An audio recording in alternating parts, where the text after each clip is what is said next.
Hi, my name's Sophia. Hi, my name is Cassie. Hi, my name is Cece. Hi, I'm Jaina. Hi, I'm Lennon. So the first question we're going to answer is, what was your reason for participating in the Women's March? I'll answer that. So I think a lot of people thought that it was like a very anti-march, anti-Trump, but for me that definitely wasn't what it was about. For me it was just about showing like as women what we believe in, and where we believe in rights of women, their right to choose. We believe that there should be justice for rape victims and sexual assault victims, and we believe in equal pay in the workplace and equal treatment in the workplace. And so if you were at the march, you can tell like that was what it's about.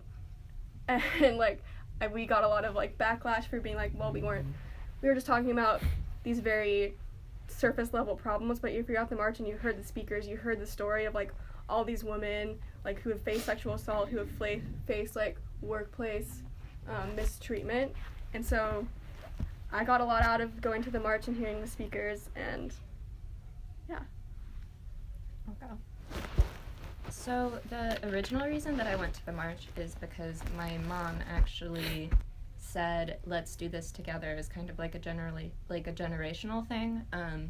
My grandma and a lot of my family also went, and like Jaina said, it was definitely not anti-Trump. It's just kind of a coincidence that a lot of his policies are kind of discriminatory towards women. So that was just part of what we were fighting against, are some of his policies. It definitely was a march for pro-choice, for equality in the workplace. Just basically it's what we want. But there's also a lot of other people marching there for different reasons, and some of those might have been anti-Trump, but for the majority of it, it was just women coming together, and it was like a really safe space for everyone. So yeah. I remember when we were there, everyone was smiling at each other. It was a very open and accepting place. There were people from all different religions, all genders, like sexual orientation. Everything was covered, and it was just a very kind of like unifying time for everyone to come together for like reasons and show support for a topic, which is women's rights, that hasn't been very like prominent in government. Like how they talked about the speakers, a lot of the speakers who've been through they've been victims of rape, victims of sexual assault. When they tried to confront their government about these issues, confront their workplace about these issues, a lot of times they were turned away. And the reason why this Women's March was so impactful is because we're saying, like, our voices are here to be heard. We're here to show people that it's not okay what's been happening, and there needs to be legal stances for the issues that are going on. So I have to say something about that one? Yeah, you can just talk about You can answer the next question. Okay, yeah, I'm gonna answer a different question, or I'm just gonna say like there wasn't really one most memorable part for me. It was just the whole idea of everyone coming together and all standing for the same thing. It was just super cool to feel like I'm not alone in this, and to feel like we all stand together. And it was really cool when the mayor spoke, because he was really kind of stating he was on our side, which is really nice to know that like the mayor of Sacramento is in agreement with everyone on all these issues. And I got to go with Cassie and her family, and it was so awesome to see her entire family went to this march, and it was so awesome to see her whole family supporting the same ideas. And my family doesn't necessarily feel the same as me on a lot of my beliefs, so it's cool to see that her family was really on board with all of her beliefs. But it also was fun for me to stand on my own and create my own opinions that didn't necessarily go along with my family. The most memorable part of the march for me was probably walking into it, not really knowing what to expect, not really knowing how big this thing would be. But when I walked to the march and I saw how many women, men, and children were there, almost to 20,000, right? Yeah. Almost to 20,000, and just how big it was, and how like much of the community that I live in is able to support women's rights, and Also, another memorable part was probably going into watching the speakers, but also turning around and seeing in the Capitol and seeing all the people stretch way back, almost towards the bridge, and just made me really happy that there was so much support for the march and women's rights. Do you want to talk about Second question. the second Yeah. question? Yeah. Do you want to start it? So this question is, how will this movement create change, and what are your hopes for the future surrounding this march? So as far as the march goes, it already has sort of sparked a movement for people by basically saying we're here and these are our voices. But as well as that, there are also groups getting together and groups forming on social media, on Facebook, and just in the community to get together and work towards creating possibility for change and how to create change in our government, basically just coming together and saying, like, this is what we want and this is how we're going to get it. So there's already been, like, this sort of movement. It's just a matter of making sure that the march was the first step, but you continue after that. So my hopes for the future surrounding this march is basically just that people take that first step into being more active in their government and just participating and staying educated and aware of what's happening.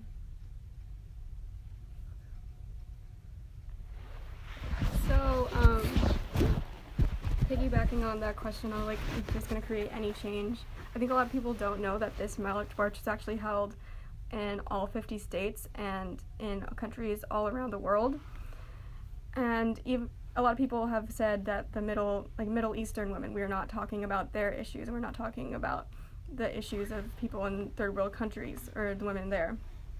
But the world really looks to the United States for women's rights. And if we keep moving along, if we make the rights of women a priority in the world, or in our country, it's going to become a priority in the world. And so I think participating here was important, not just like for the rights of people in our community or in our country, but I think it's going to spark a big change around the world. Talking about that, I in particular noticed as I'm looking at the news of the world, the Women's March really did spark movements across the world. There's been marches in India, in specific, which has been having a lot of trouble with sexual assault.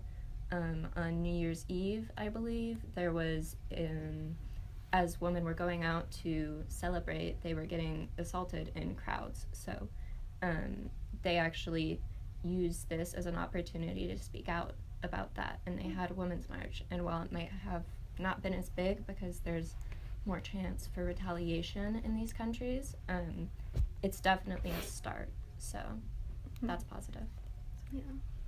And I don't mean to bring this into a negative direction, but just from seeing how positive it was, it's kind of sad for me to see so much people also speaking out against the march and kind of being against what we were standing for, because whether or not you like agree with the issues we were standing for, I think it was still a really amazing thing that so many women were able to come together just to share what we were believing in, and nothing negative happened. There was no violence. So those people who were speaking out against the march and saying that it would created no change, I don't really think they fully comprehended what we were doing.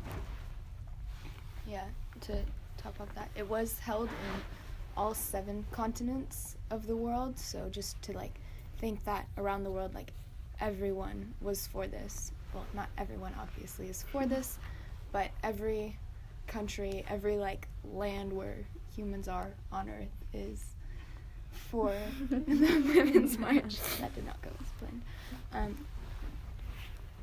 My hopes for the future are that I hope that this really brought awareness to the subject, that this is a problem facing not only in America but all over the nation, all over the world, and that I hope that people can now see that the fight for equality between men and women is a fight really worth fighting for, and I hope that it really it doesn't matter really your political views, whether you're a liberal or a conservative, that fighting for equality is a human fight, not a political fight, and I really hope that it really just brought awareness, and because with awareness comes the realization of change, and that will really make the world a better place. This question is, what was the most memorable part of the march? And mine was probably some of the chanting that happened, because I was there, and two of the chants that really stuck out to me was, one, it was like, "This is what democracy looks like." And just shouting that, it's like we're so I'm gonna say blessed to have the opportunity that we can shout for our rights, and it is our First Amendment right to assemble and speak on our beliefs for the government, what we want to see happen. And I just really like saying, this is what democracy look like, because it is. And then one more is human rights. We were shouting for human rights because human rights are great. My favorite sign was cinnamon rolls, not gender rolls. That's a good one. And I will point out that after the march, Donald Trump himself even tweeted that protesting is a part of our amendment. It's a part of our right. Is it the Second Amendment? First Amendment. Amendment. Oh God! Wow, that's really embarrassing. Okay, well, Donald Trump himself. I'll repeat it again. Donald Trump himself tweeted that it is a part of our First Amendment to protest, and whether or not he disagreed with what we were doing, even he said that it was something that we all have the right to do. So So I think my favorite part of the march was hearing one of the speakers. She was in charge of a group of Latina women who have been raped working as janitors, which is a very specific group, and I didn't think that would be a huge problem in that group, but apparently, especially in Sacramento, it's a huge problem. There's been many cases where these women have been raped and they can't report it because they don't speak English, and so they were able to get justice for that because they all came together and they fought for what they believed in.